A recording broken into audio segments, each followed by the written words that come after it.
ஆண்கள்ல ஏன் குத்து விளக்கு ஏற்றக்கூடாதுன்னு சொல்றோம்னா, திருமகள் லட்சுமி, அப்ப நம்ம மனைவியோ அல்லது நம்ம சகோதரியோ, இங்க உட்கார்ந்துருக்கிற சகோதரி, அவங்க தான் ஏற்றணும், நம்ம ஏற்றக்கூடாது. புனிதமானது. நம்ம என்ன ஏற்றணும்? நம்ம என்ன விளக்கு ஏற்றணும்? அகல் விளக்கு, மண் விளக்கு மட்டும்தான் ஏற்றணும். அவங்க ஒருத்தருக்கு தான் சாஸ்திரத்தில் வெள்ளியில ஏத்திக்க, பித்தளையில ஏத்திக்க, மணிமேகலை மாதிரி அவங்க வசதியானவங்க தங்கத்திலையும் ஏத்திக்கிங்க, நம்ம ஏற்றக்கூடாது. ஆக ஒரு லட்சுமி, உலகத்திலேயே பெண்களை தெய்வமாக லட்சுமியா எடுத்தது அங்கதான். அது மட்டும் இல்லைங்க, சாம்பிராணியும் பெண் தான் முதல்ல காட்டணும், அதுக்கடுத்து ஆண் காட்டணும். பத்தியும் பெண் தான் ஏற்றணும், அதுக்கடுத்து தான் ஆண் அதை காட்டணும். அப்ப அந்த நெருப்பு ஒரு புனிதமான நெருப்பு, இங்க நினைவு வச்சுக்கணும். அது நெருப்பல்ல, தெய்வீகத்தின் அமைப்பு.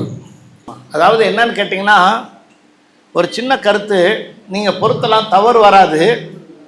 ஆனால் பல ஆஃபீஸில் ஆண்கள் விளக்கேற்றுறாங்க. உங்கள் நண்பர்கள் அல்லது உங்களுடைய ஃபாலோவர்ஸுக்கு ஏற்ற வேண்டாம்னு சொல்லுங்கள். அதுக்கு பதிலாக ஒரு பித்தளை தட்டு வச்சு அல்லது வெள்ளி தட்டு வச்சு அகல் விளக்கு வச்சு ஏற்றி பாருங்க, அவங்க வாழ்க்கை அந்த ஆஃபீஸு சிறப்பாக இருக்கும். புரியுதுங்களையா? அதனால இறைவனை வணங்கக்கூடிய இடம் 4 தான் சார். சார் புரியுதுங்களா? புரியுதுங்களா? எதுங்க? இல்ல, நீங்க பத்தி ஏத்துங்க சார், தவறு இல்லை, தவறு வராது. ஆனா விளக்கு ஏற்றக்கூடாது, விளக்கு ஏத்தாதீங்க, பத்தி ஏத்துங்க. இன்னும் சொல்றேன், சாம்பிராணி ஏத்துங்க. நீங்க கிறிஸ்தவராக இருந்தா மெழுகுவத்தி ஏத்துங்க, தவறு இல்லை. இப்போ நான் என்ன சொல்ல வந்தா, 4 இடம் தான் சார் நம்ம வணங்கக்கூடிய இடம். முதலிலே வடக்கும் கிழக்கும் சந்திக்கக்கூடிய ஈசானியம். ஈசானியத்திற்கும் அக்னிக்கும் நடுவில் இருக்க இந்திரன் பாகம் ரெண்டாச்சுங்களா. வடமேற்குக்கும் வடகிழக்குக்கும் நடுவில் இருக்கிற குபேர பாகம். தென்மேற்குனா மேற்கும் தெற்கும் சந்திக்கின்ற அந்த தென்மேற்கு பாகம், அது பூஜை ரூம் வைக்கலாம். நான் சொல்றது புரியுதுங்க இல்லையா? இன்னொருத்தர் கேட்டார் மேடையில், நான் அருமையா கேட்டார். இப்போ நல்லா கவனிங்க, திக்பாலர்கள் தான் சொல்றீங்க, இல்ல 7 பாலர்கள் தான்.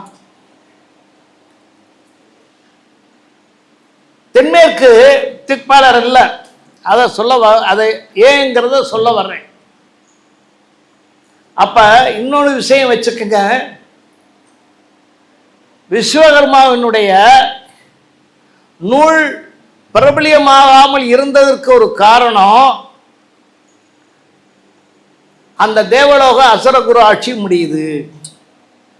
காலையில் அழகா சொன்னார் குரு நாகராஜன், கவனிக்கணும். முதல்ல ராவணன் 7 கிரகங்களை போட்டு தான் மிதிச்சு ஏறினான். அப்ப அவனுக்கு ஒரு குழந்தை உண்டாகும் பொழுது எங்கெங்க இருக்கணும் அப்படிங்கிறத ஜாதகமா போடுறான்னு போடும்போது நிறைய நாட்டாமை ஆக்கினா ரவைக்கு 2 கடா கிடைக்குமே அப்படிங்கிறதுனால அந்த 7 கிரகங்களும் ஒரு ஐடியா பண்ணி தான் சனியினுடைய அழுக்கிலிருந்து தோற்றப்பட்டவன் தான் மாந்தி. ஒரு மூர்த்தத்தை பத்தி ஒரு பெண் பேசுனாங்க, இப்ப இல்லைன்னு நினைக்கிறேன். எனது என்னுடைய அனுபவத்தில் கிட்டத்தட்ட 7 இல்லை 8 மாந்தி இருந்தால் அவன் 2 அல்லது 7 சாரம் எதுவும் அந்த 8ஆம் இடத்துல பெற்றிருந்தால் 2, 7 பெருத்த மாரகமாம். நிச்சயமா அவனுக்கு மரணம் சீக்கிரம் வந்துருது சார். புரியுதுங்க இல்லையா? அப்ப ராவணனுடைய ஆட்சி அசுர ஆட்சி முடிஞ்சிருது. ஆனா அதுக்கு முன்னாடியே ஒரு யுகத்திலேயே அசுரபானுங்கிற ஒருத்தன் திருட்டுத்தனமா அமுதம் குடிச்சதுனால தலை முண்டமேற ஆனான். ஆனாலும் கூட சிவபெருமான் சொன்னா, உனக்கு கல்வி அறிவு இல்லை, உனக்கு படிப்பறிவு இல்லை, உனக்கு ஞானம் அறிவு இல்லை, இறை அறிவு இல்லை. எனவே தலையும் முண்டையும் பிரிச்சத கடகத்திலையும் மகரத்திலையும் வச்சான். இன்னைக்கும் பார்த்தீங்கன்னா கடகம் அல்லது மகரத்தில் யாராவது லக்னமாக இருந்தால் அவங்களுக்கு ஈஸியாக மாந்திரிகம் வரும். மகரத்தில் இருந்தால் ராகுனுடைய ஆதிக்கம் வரும், கேது கடகத்தில் இருந்தால் அந்த ஆதிக்கம் வரும். அதனால தான் அடுத்தவர்களுக்கு தலைமையாக இருக்கணும்னு நினைப்பான். இந்திய வரலாற்றை எடுத்து பாருங்க, அரசியலில் தலைமையாக இருக்க பெரும்பகுதி கடகலக்கணம் தான். காமராஜர் கடகலக்கணம் தான். என்ன தம்பி? காமராஜர் கடகலக்கணம் தான். ஆமாம். ஏன் அப்படின்னு கேட்டிங்கன்னா அவர் வந்து தோற்றப்ப ஆமாம் இல்லை அதுக்கு சில நீங்க நெட்ல போய் தேடினீங்கன்னா உங்களுக்கு ஏமாத்துற மாதிரி சில ஜாதகங்கள் இல்ல. ஒரு இங்க இந்த இடத்துல கருணாரசுக்கு மட்டும் உங்களுக்கும் ஒரு பணிவா சொல்றேன். காமராஜர் தோத்துட்டார். ஒரு 3 நாள் இருக்கும் சாத்தூர்ல ஒரு கல்யாணம். ஐயா எங்க அப்பா என்னைய கூட்டிட்டு வர்றாரு. அப்ப நான் கல்லூரியில வேலை பார்க்குறேன். அப்புறம் ஒரு ஹாலில், திருமணத்துக்கு முன்னாடி ஒரு ஹாலில் அவர் தனியாக 2-3 பேரோட உட்காந்துருக்காரு. எங்கள் அப்பாவும் கூப்பிட்றாரு, வாங்க பிள்ளைமாரன்ட்டு எங்கள் அப்பாவை அறிமுகப்படுத்துகிறார். என்னோட சிறைச்சாலையில் ஒரு 3 மாதம் இருந்தவர் அப்படின்னு அறிமுகப்படுத்துகிறார். என்ன ஜோசியரே உன்கிட்ட ஜாதகத்தை காமிச்சா சொல்லியிருப்பீங்க, சொல்லலை அப்படின்னு. எங்கள் அப்பா அது ஒரு சிம்மராசி, நீங்கள் என்ன கேட்கலையே, இல்லைன்னா என் வீட்டில் ஜாதகம் வச்சுருக்கேன் உங்களுக்கு சொல்லியிருப்பேன்னாரு. புரியுதுங்களையா? அப்பா வந்து எனக்கு முதல்ல பிள்ளையார் சொல்லி போட்டது ஜோதிடம் மட்டும் இல்லை, சாம்திரிய லட்சணம். அப்போ வெளியில் வரும்போது நண்பர்கிட்ட சொல்கிறார் எங்கள் அப்பா, இன்னும் இன்றைக்கி எனக்கு நினைவு இருக்குங்க, எந்த ஒரு மனிதன் காலை தொங்க விட்டா, சர்மா சார் கவனிங்க, காலை தொங்க விட்டா இந்த முட்டியில் வந்து கால் பட்டுச்சுன்னு இப்படி இப்படி இப்படி இருந்து இப்படி பட்டுச்சுன்னு வச்சுக்கோங்க, அவன் நாடாள்வானா அல்லது அரசாள்வானா. காமராஜர். நான் அண்ணாமலை யூனிவர்சிட்டியில் 4 வருடம் படித்தேன், ஆசிரியர் பயிற்சி அங்கே முடித்தேன். அங்கே முத்தியா செட்டியார்னு அரசர் இருந்தார், மதுரையில் கூட அவங்க இது கட்டியிருக்காங்க சார். அவர் விட்டார், நான் அந்த முட்டிக்கு கீழே வரும் சார் காலு சாம்திரிய. அதுக்கு பிறகு தமிழக அரசுல சாம்திரிய லட்சணம்னு ஒரு புக் எழுதியிருக்கோம், அபூர்வமாக இருக்குது சார். இன்னும் லக்கணக்காரன் இந்த அம்சத்தோடு இருப்பான், அல்லது இப்படி இருந்தால் அவனுடைய எதிர்காலம் இப்படி இருக்கும். அதுக்கு முதல்ல விதப்பட்டு எனக்கு வழிகாமிச்ச காமராஜர். காமராஜர் ஜாதகத்தை கடைசியில் எங்கள் அப்பா கொடுத்துட்டு போனார் இறக்கும்போது. ஒரு 10-15 ஜாதகம் முக்கியமான நோட்டில் இருந்துச்சு சார். கடகலக்கணம் தான். என்னங்க இல்லை ஏதோ சொல்ல வந்தீங்களே, என்னங்க? இல்லை சரி முடிச்சிடறேன் சார், ஏன்னா அவங்க தான் பிட்டு பிட்டா பேச சொன்னாங்கல்ல.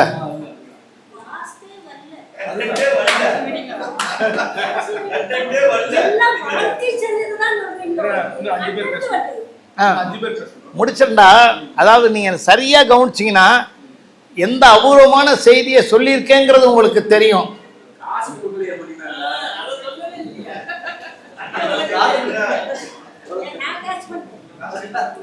ஒரு வேட்டைக்காரன் இருந்தாங்க, கொலை செஞ்சான், கொள்ளையடிச்சான். அவனுக்கு ஞானோதயம் வந்துருச்சு. தன்னுடைய வேட்டையாளர்களை பார்த்து இனிமேல் கொள்ளையடிக்காத, கொலை செய்யாதேன்னு சொன்னா கேட்கல. சிவனை நோக்கி தவம் பண்ணிக்கிட்டு இருந்தான். ஒரு பெரிய திருமண கூட்டம் வந்தது, அதை கொள்ளையடிக்க போனாங்க. தன்னுடைய இனத்தை தடுத்தாங்க, அந்த இனத்துக்காரனே அவனை கொன்னுட்டாங்க. ஆனா சிவனுடைய மந்திர சக்தி அவனை இறக்கல. குற்றுயிருமா பல ஆண்டுகளாக இருந்து இறைவனை நோக்கி தவம் இருந்தான். இறைவன் வந்து சிவபெருமான் அவனுக்கு ஒரு அருள் பாலித்தார். என்ன அருள் பாலித்தார்னா, அவன் பேரு நைதிருதி. எனவே தென்மேற்குக்கு நீ காவலாக இருந்தார். உன்னுடைய இடத்திலே தவம் பண்ணாலோ, உன்னுடைய இடத்துல பூஜை பண்ணினாலோ, உன்னை தூய்மையாக ஆசிரமம், தென்மேற்குல ஆசிரமம் அமைத்தாலோ நீ சிறப்பா அவன் வருவாங்க. அதனாலதான் நான் இந்த தோட்டங்கள்ல தென்மேற்குல தான் ஆசிரமம் அமைக்கிறேன். நான் அடிக்கடி திருவண்ணாமலை போனா தென்மேற்கு பகுதியில தான் உட்காந்து தவம் பண்றேன். இப்ப அதை வேண்டாங்கிறான் ஐயா. ஈசானியமும் அமைக்காத, இதையும் அமைக்காத, எங்கே அமையான்னா அவர் அப்போ வருத்தப்பட்டு சொன்ன அக்னியில் அமைங்கிறான்.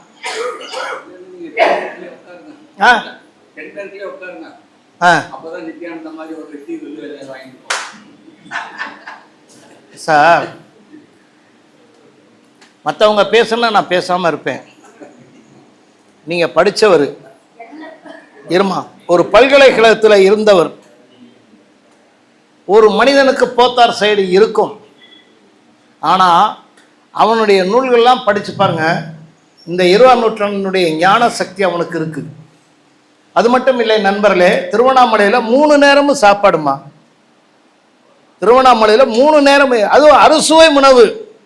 ஏப்பா தீர்ந்து வச்சு நிப்போ நேரம் ஆயிடுச்சுன்னு சொல்லலை. டெல்லியில் கொடுக்குறாங்க, நான் பார்த்தேன். ஹைதராபாத்தில் ஆசிரமம் அமைச்சு கொடுக்குறாங்க.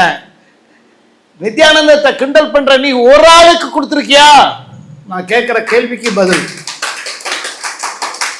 ஏதோ ஒரு சார் 191 120 130 நூல் எழுதினார் சார் ஓசா. ஒரே ஒரு இடத்துல தான் செக்ஸை பற்றி எழுதினார், அது 11 பக்கம். ஆனால் தினத்தந்தி அவரை செக்ஸ் சாமியார் வச்சு நம்ம மக்கள் மத்தியில் அந்த அறிவை நமக்கு மாற்றிட்டாங்க. இன்றைய 20ஆம் நூற்றாண்டினுடைய மிக சிறந்த தத்துவ மேதை அவன் சார். அந்த நூல் படித்து பாருங்க. நித்யானந்த நூல் நான் தர்றேன், படிங்க. ஓசா நூல் படிங்க. எங்கேயும் நம்மளுடைய அறிவினுடைய நாலேஜை கொண்டுட்டு போகிறான். எனவே நம்ம மரபு சொன்னது குபேர பாகம், ஈசானிய பாகம், இந்திரன் பாகம். இதில் நம்ம பூஜை ரூமா வைங்க, படுக்கை அறை வைக்கலாம். சின்னவங்களாக இருந்தாங்கன்னா தெற்கு மேற்கில் படுக்கை அறை வைக்கலாம். அது தவறு. வடக்கு கிழக்கு பகுதியில் தான் படுக்கை அறை வைக்கணும். பெரியவங்க மேற்கு பகுதியில் படுக்கணும். எங்கே அழுகணும்னு சொல்லியிருக்கான் சார். இதை முடிச்சிடறேன் சார். எங்கே அழுகணும் ஒரு இது வந்தால் வடமேற்கு பாகத்தில் தான் சார். இந்த திருப்பூர் இருக்காருங்க, அங்கே இருக்காங்க, இவங்கெல்லாம் பல இடங்களுக்கு ஃபினிஷிங் பண்ணுறீங்க இல்லையா, ஆயத்த ஆடை, அதுக்கு ரெடிமேட் ஆடை. அப்புறம் வந்து அதை லாரியில் எடுத்து போவாங்க. அதை வடமேற்கில் வைக்க சொல்லியிருக்காங்க, டெப்போ போட்டு. சீக்கிரம் வித்துருதுங்க. ஆமாம் ஆமாம். ஒரு டிப்ஸ் கொடுக்குறேன். ஒரு பொண்ணுக்கு கல்யாணமே ஆகலைன்னு வச்சுக்கோங்க, வடமேற்கில் படுக்க வைங்க. ஏங்க நல்ல எண்ணமே நினைக்கக்கூடாதா? ஏங்க கல்யாணம் ஆகும்னு சொல்லக்கூடாதா? என்னம்மா நீ? இல்ல யார் மேலேயும் தப்பு இல்லை. இப்ப ஜாதகம் பார்க்கும்போது ஏங்க இந்த பொண்ணு எவ்வளோ ஓடி போயிடுவான்னு தகப்பன் தாய் கேட்பாங்க, பிடிச்சி வாங்குன்னு வாங்கி விட்டுருவேன். ஏங்க நம்ம பிள்ளையங்க, நம்ம பெத்த பிள்ளைய ஓடி போயிருமா? அதெல்லாம் செய்யக்கூடாதுங்க. ஆனால் முடிச்சிடறேன் சார். நான் ஒரு வீட்டுக்கு போயிருந்தேன். வீட்டுக்கு போனவுடனே மாப்பிள்ளை இங்கே வாங்கன்னு, என்னன்னு, மாமா ரொம்ப நாளாக இழுத்துக்கிட்டாருக்கு, பாலை குடிக்கிறாரு, ஆகிறாரு, திரும்ப எழுந்து உட்காந்துக்கிறாரு, திரும்ப படுத்துறாரு, மழை ஜலம்லாம் அள்ள முடியலன்னு. சரின்னு மாமாவை தென்மேற்கில் படுக்க வைக்காதீங்க. தென்மேற்கில் படுக்க வச்சா தென்மேற்கில் இருந்தால் அப்படியே நிற்கும். அதனால தான் உங்களுடைய நகைப்பெட்டி இருந்தால் அங்கே வைங்க. உங்களுடைய நகையை என்கிட்ட பாதி கொடுத்துட்டு பாதி அங்கே வைங்க, அப்படியே நிற்கும்.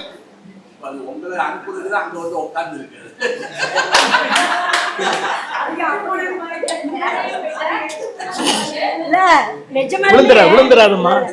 தென்மேற்கு மூலையில தான் நான் ஆபீஸ் போட்டு ஜாதகம் சொல்லிட்டு இருக்கேங்க ஐயா. நல்லா இருக்கும். நிஜமாலுமே பேசுற வரைக்கும் ஜாதகம் கொடுக்குற வரைக்கும் என்னன்னே தெரியாது. ஜாதகத்தை எடுத்து அது பாட்டுக்கு ஒரு ஊத்து மாதிரி. அதே மாதிரி ஜாதகம் சொல்லி முடிக்கும் போது அந்த பெண்கள் கண் கலங்கினாங்கன்னா வேகமா பாத்ரூம் தான் போவாங்க. வடமேற்கு மூலையில தான் போய் அழுதுட்டு வருவாங்க. ஆமா, சத்தியமா அந்த இடம் அவ்வளவு சிறப்பான. நன்றி. அதனால அந்த அழுகிறது மட்டும்ல எல்லாமே அங்கதான் சார். வேஸ்ட் எல்லாம் அங்கதான். அதனாலதான் அங்க தலைவர் அங்க வந்து ஏதாவது வாசல் வச்சிடாதீங்கன்னு சொல்றேன். இப்போ ஒரு லூசு பயல்க சிலர் வடகிழக்குல உச்சபாகம் அச்சபாகம் வடமேற்குல வெயின்னு வச்சுக்கிட்டு இருக்கான். உங்க பணமெல்லாம் வீணா போயிடும் சார். நான் எங்க போனாலும் அந்த அந்த கருத்துக்களை சொல்லுவேன். இப்பதான் வாயை மூடி தச்சுட்டேன். இதுக்கு ஒரு காரணம் என்னன்னா, முடிச்சிடறேன் சார், எங்க சொந்தக்காரங்க வீட்டுக்கு போயிருந்தேன். எங்க மாமாவை கொண்டு போய் வடமேற்குல படுக்க வச்சு அங்க ஒருத்தி படிச்சுட்டு இருந்தா டாக்டருக்கு, உனக்கு நிறைய மதிப்பெண் வேணுமா, வா இந்திரன் பாகத்தில் ரூம், அது சின்ன ரூம், ஏசியில் நீ படுத்துட்டு நான் வீட்டுக்கு வர்றதுக்குள்ள அவர் போய் சேர்ந்துட்டார். கொண்டாட்டி பொட்டா பாருங்க, தேவாரம் திருவாசகம் போன இடத்துல வாயை மூடிட்டு இருந்தியா, அதனால் பேசுறது இல்லை. ரொம்ப நாளைக்கு பிறகு 10 வருஷத்துக்கு பிறகு தான் நேற்று தம்பியினுடைய கடைக்கு போனேன். போய் உட்காந்தேன். ஐயா உங்கள் காலடி படணும்னாரு. நீங்களாம் தெய்வம் மாதிரினாரு. நான் தெய்வம் இல்லையா மனுஷன்னே. நல்லா இருக்க ஆபீஸ்னாரு. நல்லா இருக்குன்னு தானே சொல்லணும். அவர் பேர் என்னங்க? சுந்தரமண்டி. இந்த 10 வருஷம் இருந்தது பொங்கிட்டு வந்துருச்சு. நெஞ்சக்கூடு குற்றம் இருக்குன்னே. அப்படி வாஸ்துல எந்த நூல்லையும் எந்த இடத்துலையும் இல்லையேன்னாரு. எந்த இடத்துலையும் இல்லாத வாஸ்தத்தை நான் சொல்லுவேன். ஒரு கோயிலுக்கு போயிருந்தேன். 32 வடுக்க வச்சு ஒரு கொடிமரம் வச்சு கொடிமரம் நடப்போறான். 2 நாளே ஏன்ட்ட கொண்ட காமிச்சான். என்கிட்ட காமிக்கலாமா சார்? எண்ணி பார்த்தேன் 31 இருக்கு. யார் தச்சர்னு கூப்பிட்டேன். லூசு 32ல இருக்கணும். ஏன் உள்ள மாலயம் ஊனுடம்பு ஆலயம் சார், கள்ளம் தெளிந்தாருக்கு காட்டும் சிவலிங்கம். இங்க இருந்து இங்க இது வரைக்கும் 32 இருக்கு. இதுதான் கொடிமரம், அதுதான் கொடிமரம். இன்னும் அதுக்குள்ள போனா நிறைய போலாமா? என்னை மன்னிச்சுக்குங்க. அதனால சொன்னேன் நெஞ்சக்கூடு குற்றம் இருக்குன்னு சொன்னேன். இவர் தான் என்னை எல்லாமே எனக்கு வந்தவனே காப்பி வாங்கி கொடுத்தாரு. ஏன் இவங்க கூட நினச்சாங்க என்ன வந்தவனே குற்றம் சொல்கிறீங்க, அதுக்கு நிவர்த்தின்னு சொல்லிட்டு வந்தேன். பரிகாரம் சொல்லிட்டு சொன்னேன். நான் 10 ரூபா பாக்கெட்டில் வச்சுருப்பேன், 10,000 ரூபா. பரவாயில்ல நீங்கள் நல்லா இருக்கணும் அப்படின்னு. அதனால் எதை கேட்கல, நான் எதுக்கு கொடுக்கணுங்க?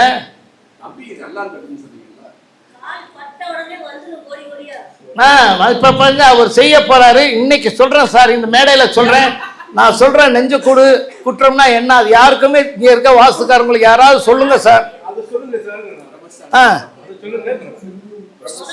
அம்மா முத்துமாரி, உன் புருஷன்கிட்ட ஒரு 1000 வாங்கி கொடுமா. சும்மா எல்லாமே ஓசிலேயே கேட்டா தம்பின்னு எத்தனை தான் நான் சொல்லுவேன்.